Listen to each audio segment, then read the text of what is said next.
Bon, alors je ne sais pas si tout le monde a compris le principe, mais quand il fait beau, je suis sur ce balcon. Quand il ne fait pas beau, ou sur...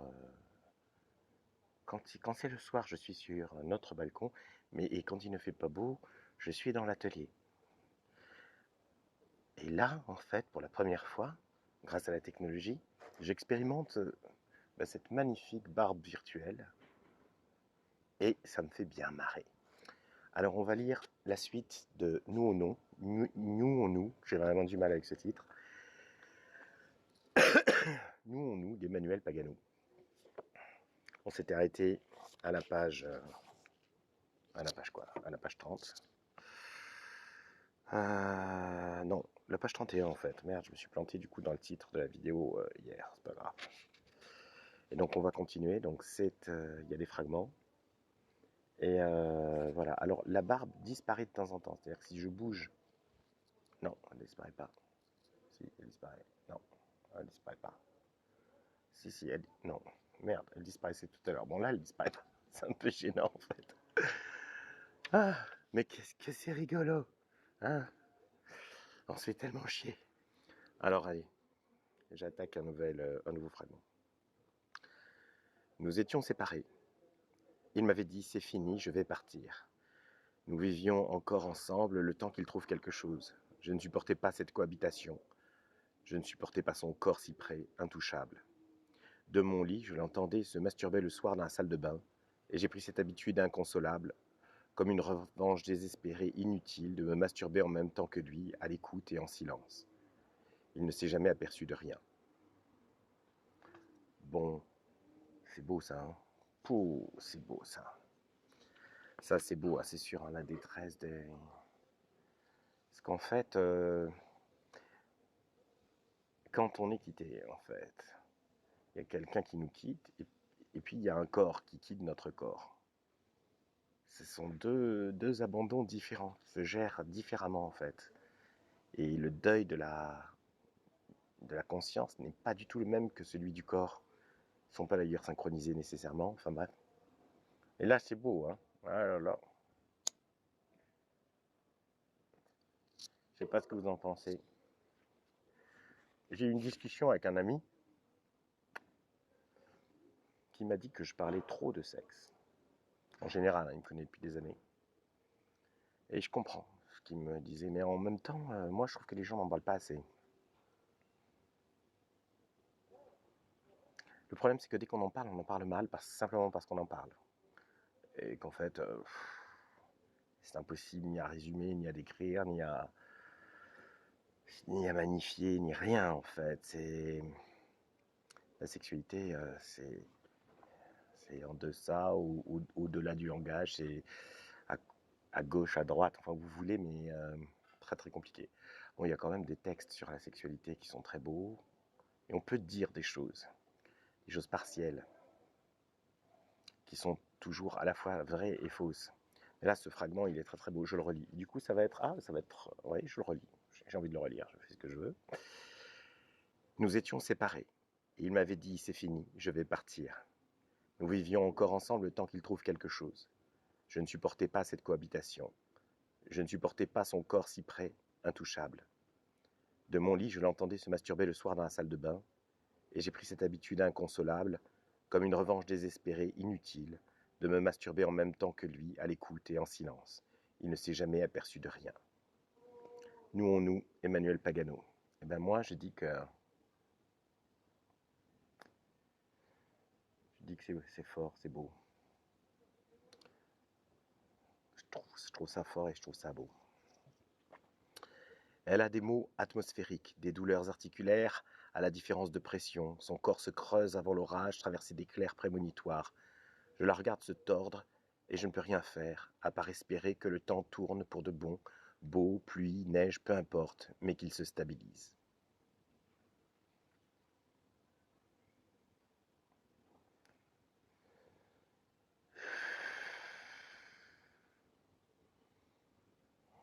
Dans cette sieste, cette paresse de plein été, j'ai soif et je ne me lèverai pas. Il se redresse, sort de la chambre, je l'entends faire couler de l'eau dans la cuisine. Il revient les joues gonflées, retenant un rire pressant dont ses yeux sont déjà pleins, dont ses yeux déjà sont pleins. Il se penche vers moi, il me donne à boire de bouche à bouche et de rire à rire. Magnifique. Magnifique, c'est comme les oiseaux qui se nourrissent comme ça. C'est comme La Belle et le Clochard avec le spaghetti. Là, il y a quelque chose de fort en fait.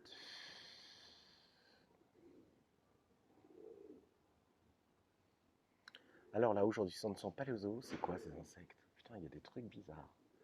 On dirait des... On dirait quoi? C'est pas des guêpes. Ça a une gueule de guêpe, mais c'est plutôt de l'ordre de la mouche, mais avec des longues pattes. Et puis là, on est haut, là. Hein. Qu'est-ce qu'elles font là? Il y en a 20, 30. Super, super flippant. Jamais vu cet insecte. Mais j'ai pas peur parce que j'ai une barbe. Une barbe de l'espace. Il était tout en haut de l'éolienne numéro 8, celle qui est un peu à l'écart des autres. Je n'avais encore jamais vu ces hommes assurant la maintenance et l'entretien du parc éolien. Je partais souvent me promener dans la forêt voisine. Ils me dépassaient dans leurs vannes noires aux vitres teintées, rutilants et mystérieux, véhicules silencieux de mafieux, que j'ai soupçonné vaguement d'être, tant les sommes d'argent en jeu étaient colossales et leurs activités invisibles. La commune était aux petits soins.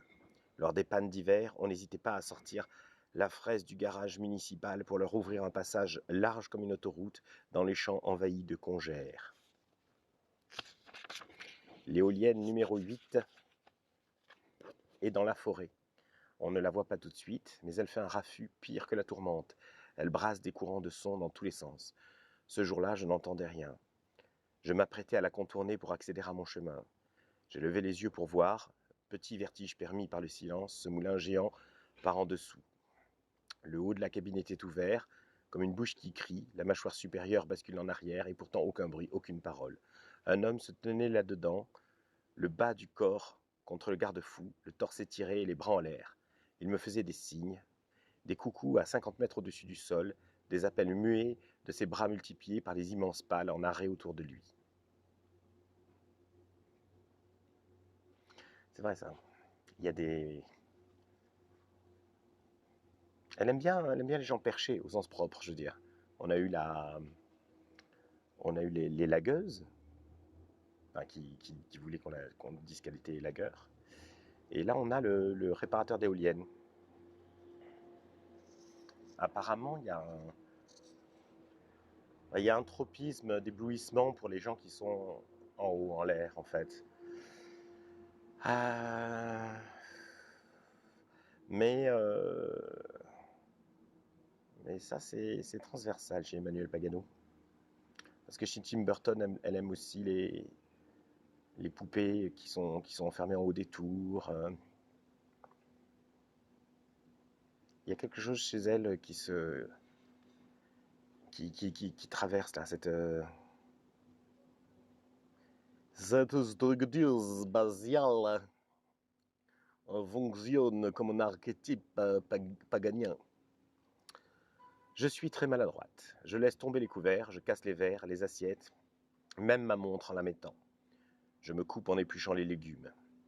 Je suis dispersée, distraite, je laisse mes mouvements se faire seuls, sans moi, sans jeter un œil sur eux. Quand ils me parlent, enfin je me rassemble, ils me concentrent. Et oui, les gens là, ils disent tous, ouais,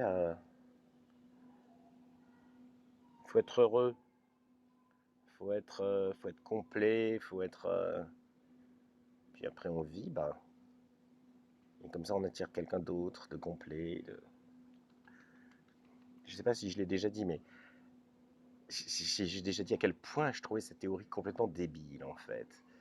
Il est clair à chacun d'entre nous que nous sommes incomplets et qu'en fait c'est quelqu'un en fait qui vient, qui va fonctionner comme Enfin, je sais pas, moi j'ai toujours trouvé que dans l'amour, il y avait quelqu'un qui venait comme ça, pas nous corriger, mais nous faire accéder à notre plénitude en fait. J'ai toujours pensé que c'était... Il y a tous ces insectes-là. J'ai toujours pensé que c'était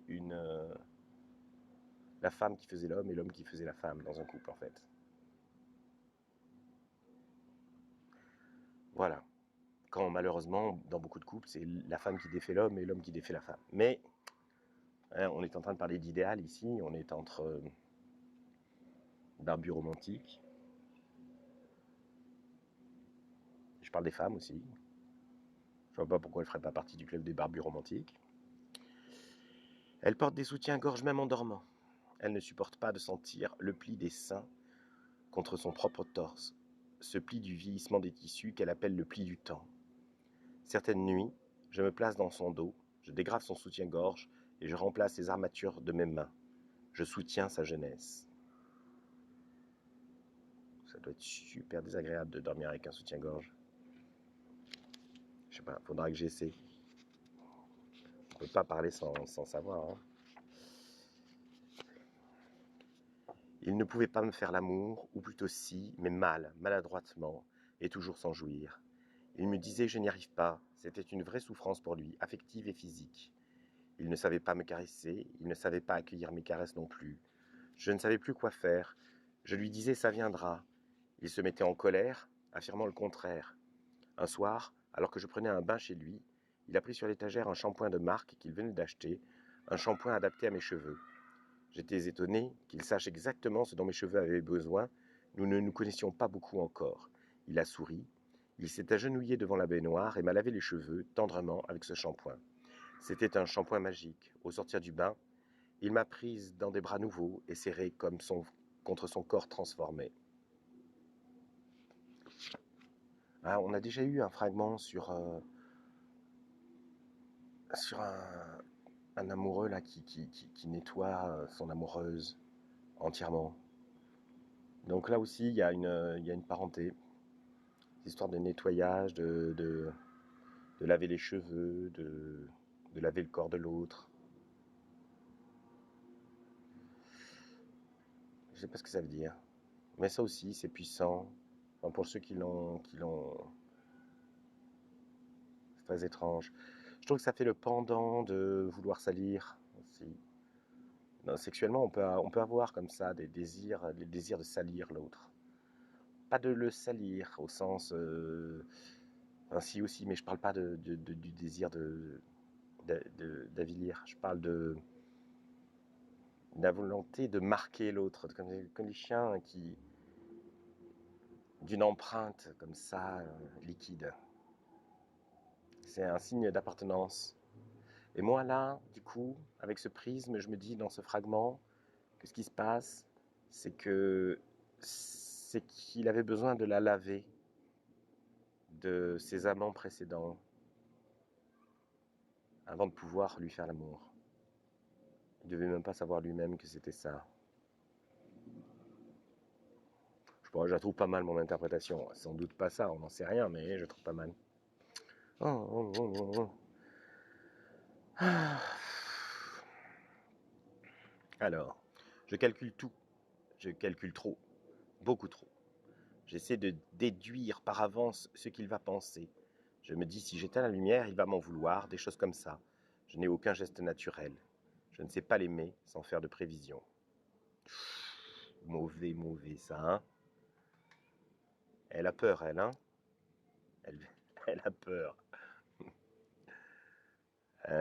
Mon Dieu, mon Dieu. Alors, soit c'est sa faute, soit c'est elle, en fait, qui est arrivée avec ça dans le couple. Quoi qu'il en soit, tous ceux qui ont un peu vécu savent que ça n'a pas dû durer très longtemps. J'ai pleuré sur sa lettre d'adieu des jours entiers sans relâche, sans répétition, totalement, sans comédie. Je dis ça parce que je suis comédienne, justement, et je sais comment faire pour pleurer de faux. Mon corps était secoué, essoré de sanglots, et ses pleurs si physiques m'éreintaient. Je tremblais de partout, je claquais des dents bruyamment, je ne contrôlais plus mon corps. Puis, asséché, anéanti et calme, parce que je savais que j'avais épuisé toutes mes ressources lacrymales et que je ne risquais plus cette impudeur des spasmes et des lamentations, parce qu'il faisait grand soleil et que je pouvais porter des lunettes noires devant mes yeux gonflés sans attirer de questions, je suis sorti. En parlant aux autres, j'ai réalisé que je n'avais plus du tout la même voix. C'était une voix de trop pleurer, ruinée par le chant des larmes, rauque et étouffée, ne parvenant qu'à peine à l'extérieur.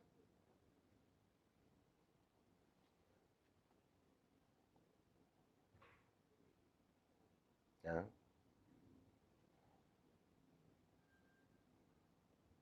Ça aussi c'est beau. Hein?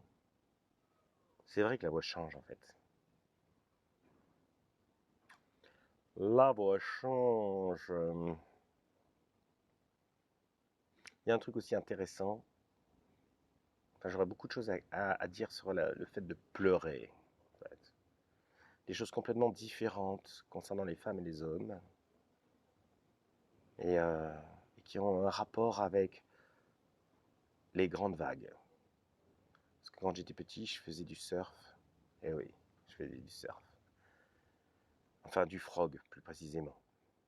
Pour ceux qui font du surf, ils prendront en Guadeloupe, sur la plage de la Vieille Tour. Il y avait des vagues assez phénoménales, en fait. Et il fallait les passer, quoi, sinon elles nous balayaient. Et la technique pour passer les grandes vagues, elle est contre-intuitive. Les gens qui se noient, en fait, quand tu vois arriver une grande, ils sont déjà à moitié, la moitié du corps dans l'eau. Ils voient arriver une très très grande vague. Qu'est-ce qu'ils font? Ils essaient de nager jusqu'en haut de la crête de la vague pour passer de l'autre côté. Soit ils s'y prennent tôt, ils y arrivent, c'est épuisant, parce que la vague ne s'est pas encore courbée. Soit, soit ce qu'ils font, en fait, c'est qu'ils s'y prennent trop tard. Ils arrivent presque en haut de la crête, c'est-à-dire à l'endroit le plus dynamique, qui va les projeter avec une violence complètement folle en sens inverse, à l'endroit même où l'eau sera chassée par la trombe de la vague tombante. Et donc ils vont être projetés quasiment sur le sable, même si une seconde avant il y avait 2 mètres d'eau, là c'est le sable, les rochers, etc. Il y a des gens qui se noient comme ça, parce qu'ils sont assommés, immédiatement submergés à nouveau par la mer. Ils se noient comme ça, au bord de l'eau, sur ces plages-là en fait. Et donc personne ne met un pied. Bon, de toute façon, il n'y a personne qui met un pied dans ce type de rivage sans être coaché, parce qu'instinctivement, on comprend qu'on va mourir. Mais avant, enfin, quand on sait comment ça fonctionne, on rentre dedans, entre deux vagues, et quand une énorme vague arrive, on plonge dans la vague, et on nage à l'intérieur, on traverse l'épaisseur de la vague. Et du coup, on la traverse vite, parce qu'elle part dans notre sens, et nous, on nage dans ce sens, en fait. Et on ressort de flanc à flanc, en fait. Comme le tunnel du Mont Blanc, vous voyez. Et là, on peut en traverser plusieurs. Bon, c'est compliqué si on a une grande planche, enfin bref, ça, c'est des complications. Mais c'est ça l'idée, en fait. Si on ne fait pas ça, on a une chance sérieuse de mourir, en fait. Et eh bien, pour faire court, c'est une chose de savoir ce qu'est le chagrin, de savoir ce qu'est la tristesse, c'est une autre chose que de savoir les traverser. Et en fait, on ne peut pas passer au-dessus. En fait, si on essaie de passer au-dessus, c'est pire. C'est pire. Par-dessus, on se dit, on va traiter la vague comme une vaguelette, mais non. Donc, en fait, il faut plonger à l'intérieur, mais vraiment totalement retenir sa respiration, plonger à l'intérieur et ressortir de l'autre côté. Et c'est la fonction des pleurs. C'est la fonction de l'action de pleurer, en fait. Et donc les gens qui ont beaucoup de chagrin et qui ne pleurent pas sont en danger. C'est mon avis. C'est pas très original ce que je dis, mais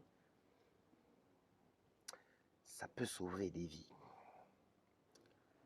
Je me suis entêté 10 ans dans ses bras comme entre deux murs.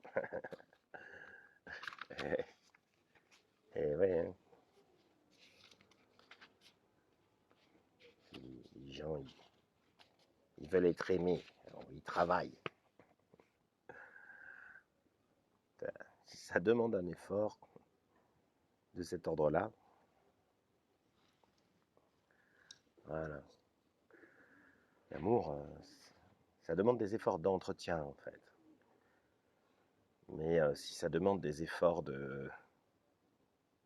d'extraction, c'est qu'il n'y a pas d'amour, en fait. Voilà. Il faut faire des efforts d'entretien, mais jamais d'extraction. Alors, un autre fragment. Toujours Emmanuel Pagano, non, non. Je l'ai d'abord désiré de loin. Je ne voyais que le mouvement de son corps, limité par des lestes à ses chevilles. Des lestes de magasins de sport, que je devinais à peine, tant il était loin, mais je les savais là. D'eux venaient les ralentissements des gestes. Et lui, il était celui qui était plus léger que l'air. Ce n'était pas tout à fait du désir à le regarder danser, plutôt une attraction de satellite à planète, lui le satellite, moi la planète. Pourtant c'était lui qui m'attirait. Il m'attirait parce qu'il était retenu, empesé, et malgré tout il dansait, dansait, dansait. Dans la feuille de salle, on pouvait lire que ce danseur était à la recherche de son poids, qu'il l'évitait lentement, au sens de, pas qu'il évitait son poids, mais qu'il l'évitait. Son corps avait un comportement de ballon de baudruche. C'était cette résistance à l'envol qui me charmait. Il était émouvant dans cette volonté d'ancrage. En le regardant, j'ai voulu devenir cette encre, la sienne. Il était maintenant de face, je l'aimais déjà. Il se rapprochait en dansant, dansant, dansant, et s'éloignait. Il était toujours entraîné ailleurs, et toujours plus haut. Je voulais le faire redescendre, le ramener ici, pour qu'il danse, danse, danse. Je voulais remplacer les lestes à scratch autour de ses chevilles, me pencher à ses pieds, y nouer mes doigts, tout mon corps au besoin. S'il le fallait, je prendrais du poids. S'il menaçait de s'envoler, je le retiendrais parmi les terriens. Je l'ai rejoint dans sa loge après la représentation, comme une groupie, et toute prête à grossir. De près, il était tout autant évaporé que de loin, luttant sur sa chaise contre sa propre légèreté, pour ne pas se perdre dans des altitudes privées d'oxygène. Si quelqu'un n'était pas là bientôt pour le serrer dans ses bras, il allait se volatiser. Je lui ai dit que nous pourrions vivre ensemble, que je remplirais ses chaussures chaque matin de toutes mes pensées attachantes, lourdes, insistantes, pour qu'il puisse sortir danser sans risquer l'appel du ciel. Pardon pour tous ces erreurs.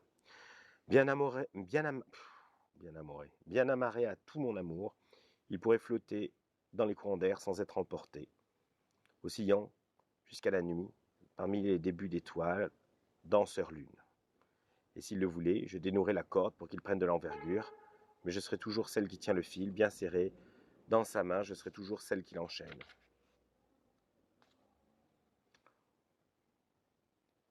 J'aime pas du tout ce fragment. Je trouve qu'il sonne faux, qu'il est souvent surécrit pour rien, danse, danse, danse.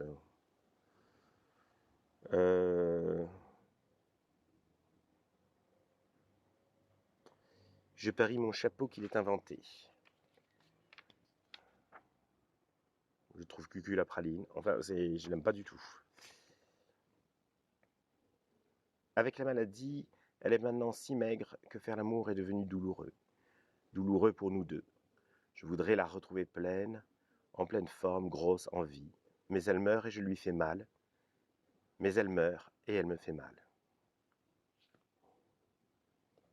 Mmh. Ouais.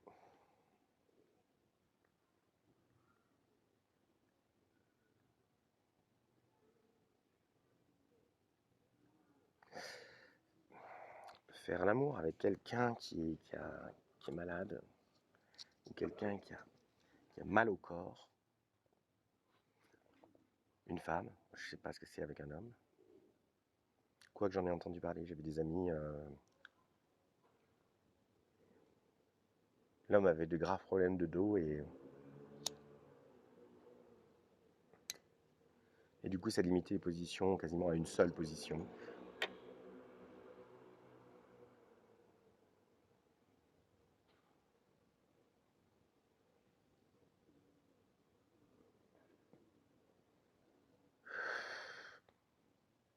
C'est terrible en fait, parce qu'il doit y avoir un...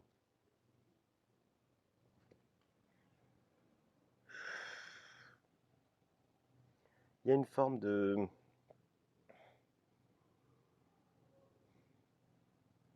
domination de fait quand c'est la femme qui est dans le corps à mâle, qui peut être excitante, mais qui du coup est immédiatement culpabilisante et qui est en concurrence avec la douceur en fait, parce que c'est un faisceau en fait, un faisceau paradoxal, faire l'amour. C'est à la fois un mouvement d'immense douceur et un mouvement de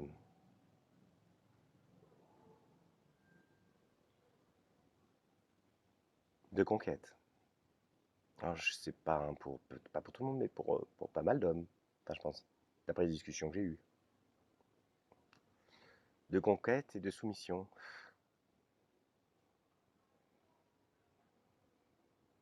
Mais du coup, quand le corps d'une femme a mal, c'est à la fois très triste, et du coup, on est pris en étau entre la volonté de précaution, la volonté de délivrance de l'amour doux, et quelque part, côté de la shadow, comme dirait Jung, une surexcitation. De l'ordre de la prédation et de la...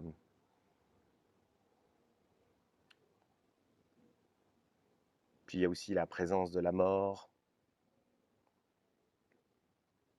Et la mort, c'est excitant. Voilà, autant de choses dont personne ne parle.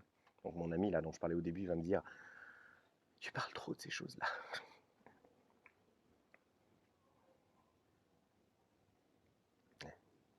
Tout le monde se tait.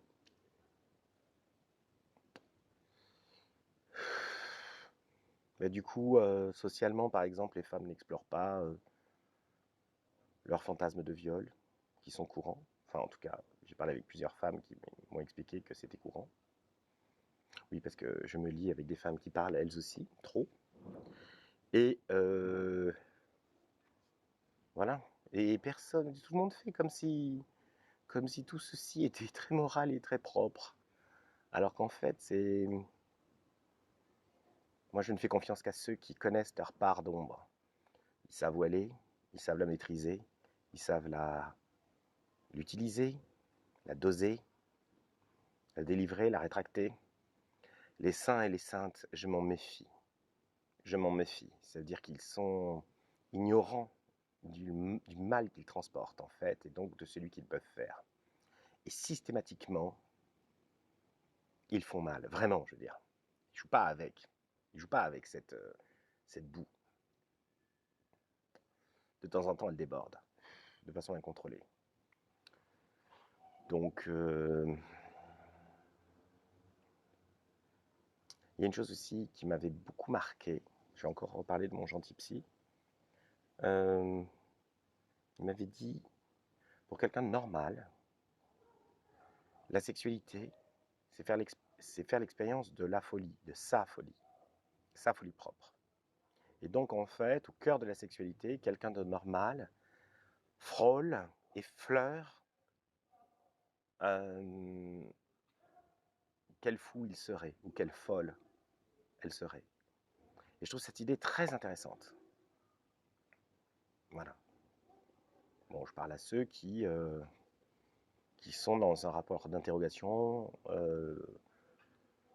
curieux vis-à-vis de leurs fantasmes, de leurs pratiques, qui évidemment ne se recoupent pas, totalement en tout cas. Enfin, de ceux qui, pas des saints et des saintes, hein, qui évidemment sont des êtres supérieurs.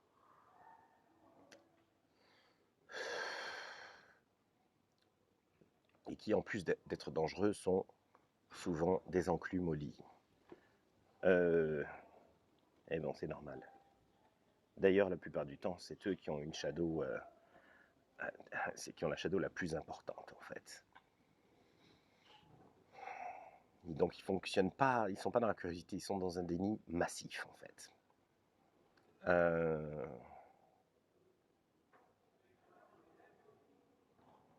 Pour ça, voilà. Je pense aux religieux, par exemple. Les nonnes, les femmes voilées, les intégristes de toute obédience, les juifs orthodoxes, qui sont là.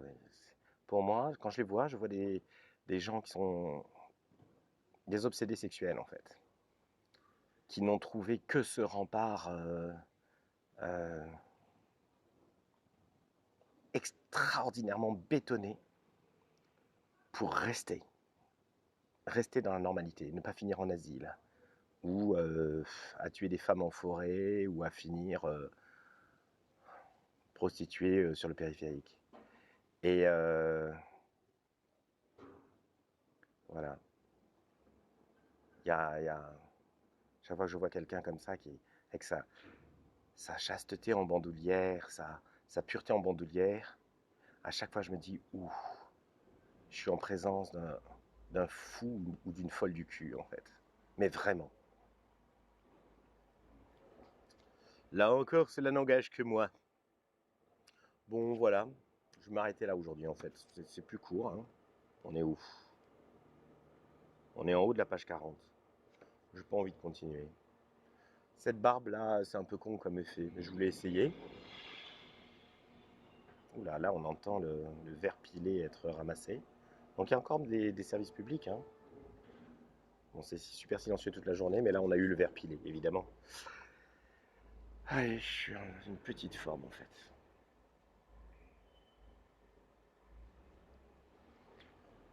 J'ai envie de boire un coca. Je vais boire un coca, car j'ai du coca. Voilà. Je sais pas, vous, le confinement, ce que ça vous fait. C'est bizarre, confinement, je trouve comme mot. Ça fait penser à confiture, confinement, confidoire, que des trucs à bouffer, quoi, en fait. Et, euh, et j'ai remarqué une chose très importante. Faut vraiment tous que vous la notiez. C'est que manger des pâtes tous les jours, ça fait grossir. Et je pense que le monde doit le savoir. Ce qui fait que j'ai un peu freiné, en fait. Je me suis rendu compte. Je me suis dit, là, j'ai fait une découverte, quoi. Je vais finir comme Louis Pasteur. D'ailleurs, un institut. J'ai plus du tout rien à dire d'intéressant. J'en ai marre de lire. Et en même temps, ça m'embête d'arrêter cette vidéo avec la barbe de science-fiction, là. Parce que j'en referai pas avec ces putains d'effets, là. En fait, je voulais faire marrer ma fille, en fait. Mais elle est trop grande, ça ne veut même pas la faire marrer. Et quant à mon fils, il est très... C'est pas le genre de choses qui le font marrer. Il est très sérieux. C'est un enfant étrangement,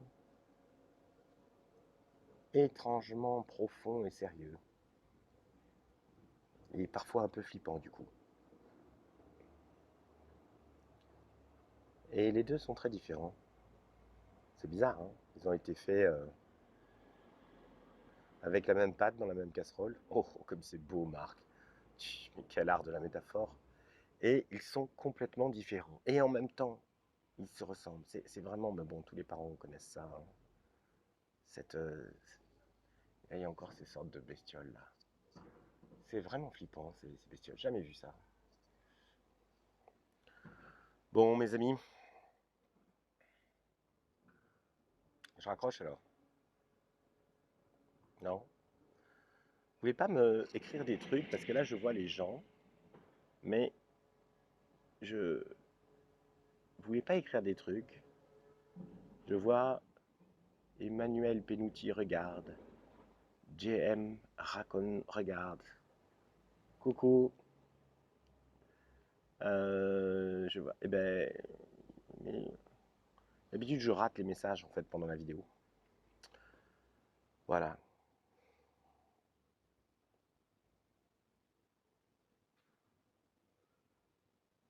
J'ai eu l'idée d'un loft en fait, comme l'émission. Mais il faudrait enfermer dans le loft pas des cassos en string. Et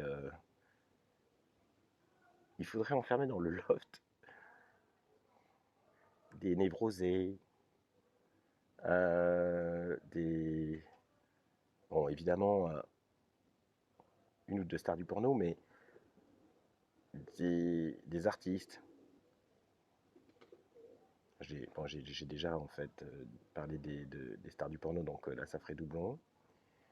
Enfin, en tout cas, des chants différents en fait.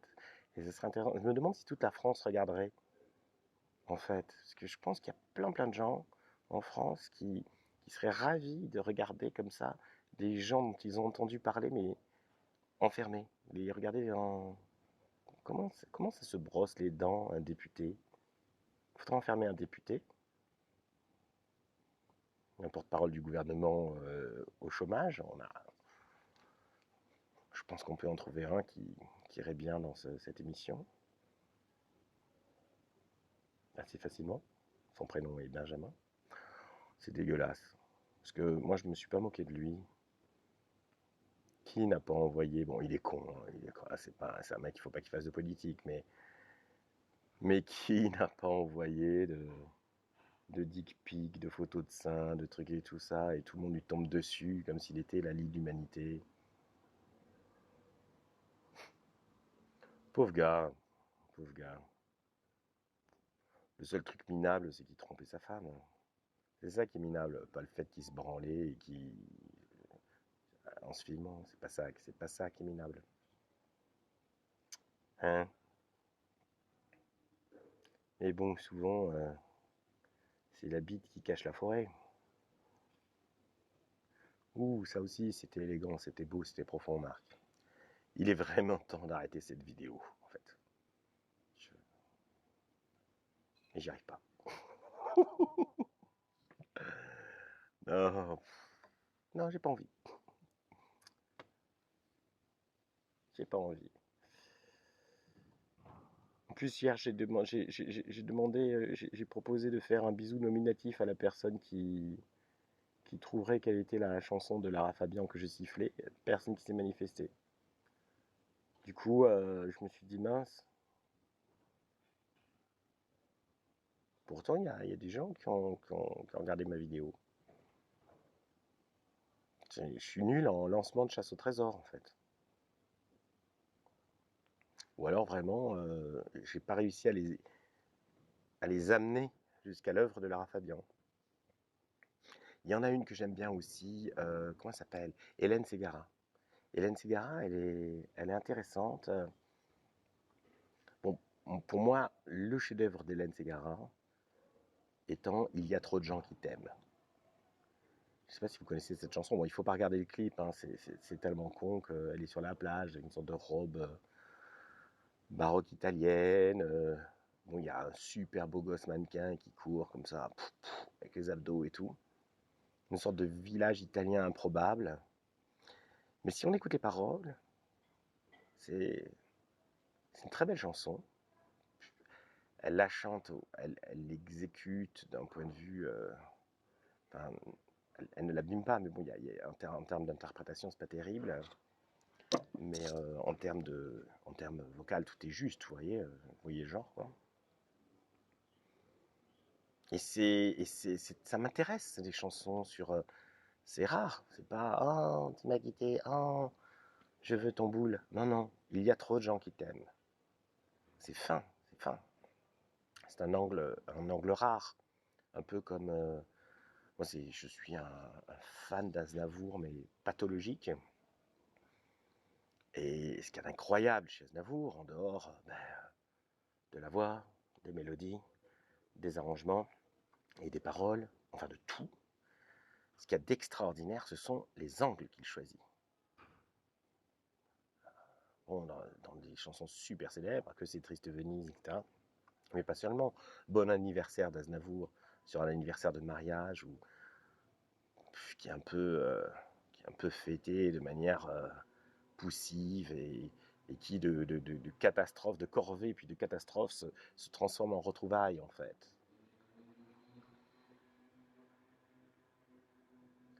uniquement l'idée de la chanson avant même qu'elle soit écrite. Mais en plus, elle est très très bien écrite. Hein. Aznavour, c'était attention. Juste l'idée de la chanson, c'est déjà brillant en fait. La chanson est déjà brillante alors qu'elle n'est pas écrite. Mm.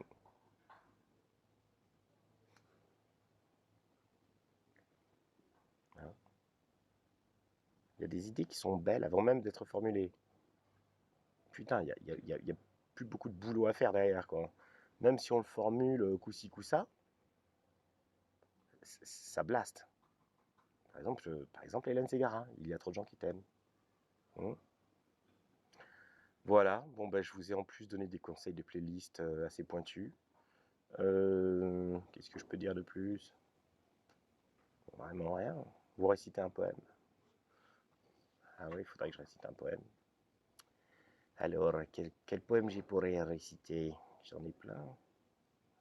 Il y a plutôt des tristes en fait. J'aime bien les poèmes tristes. Euh,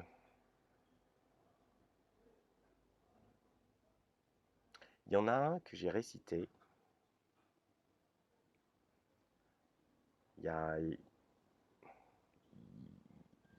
y a presque un an à une jeune fille.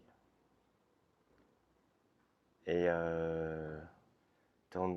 tandis que nous étions enlacés et, euh, et qui résonnait en fait avec la situation dans la mesure où il y avait une certaine différence d'âge, sinon une différence certaine.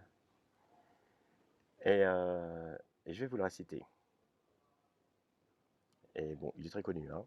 Une allée du Luxembourg. Elle a passé, la jeune fille, vive et preste comme un oiseau, à la main une fleur qui brille, à la bouche un refrain nouveau. C'était peut-être la seule au monde dont le cœur au mien répondrait, qui venant dans ma nuit profonde d'un seul regard l'éclaircirait. Mais non, ma jeunesse est finie. Adieu, doux rayon qui m'a lui. Parfum, jeune fille, harmonie, le bonheur passé, il a fui. Et la récitation de ce poème a déclenché un regain d'amour impressionnant. C'était super. Voilà. Et après, je lui ai expliqué comment. Oh, j'avais une des bestioles sur la main. Je lui ai expliqué comment je lui aurais fait la course si j'avais eu son âge. Ça aurait été majeur. Hein. Enfin, si une histoire avait été possible entre nous, quoi. Et donc, après, on a parlé. Pendant une demi-heure, j'aurais dit voilà, j'aurais fait ça, j'aurais fait ça. Je t'aurais emmené là, je t'aurais dit ça. Il était mort de rire.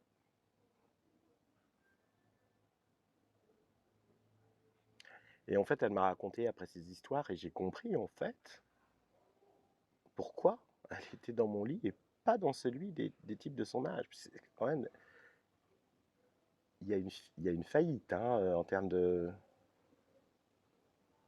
Enfin, les mecs, c'est vraiment des brouettes, en fait. C'est. Et donc, on était mort de rire. Euh, C'était trop, trop cool. On s'est revus un petit peu. On est resté en contact. Elle vit sa vie.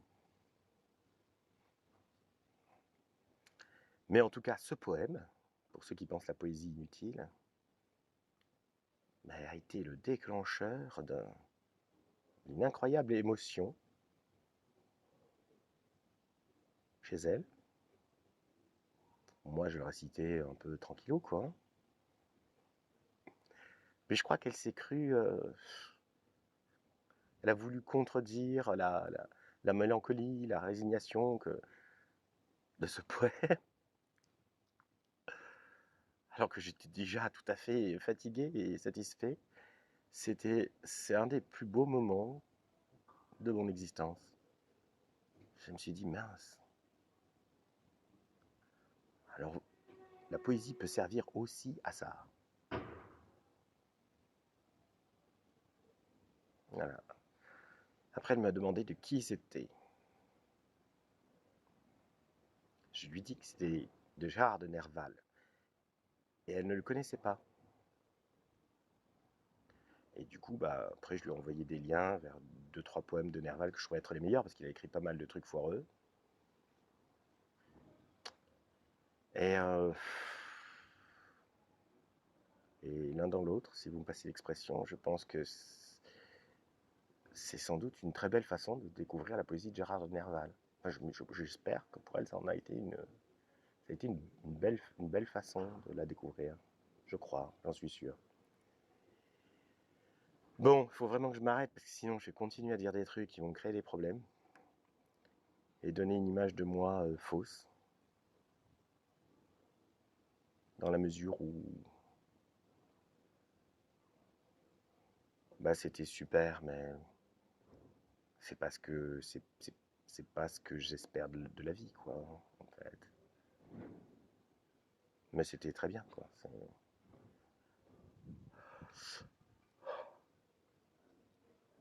Donc voilà. Après Hélène Ségara, Lara Fabian et Aznavour, je vous envoie vers Gérard de Nerval. Quoique Aznavour et Nerval, ils sont pas si éloignés que ça.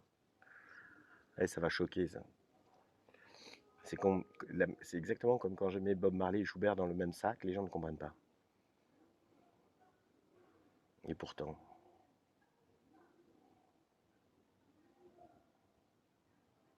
je suis sûr que Bob Marley et Schubert auraient compris. Je suis sûr que si Schubert avait rencontré Bob Marley, et vice-versa évidemment, je suis sûr qu'ils se seraient super entendus, ils auraient fait des bœufs ensemble.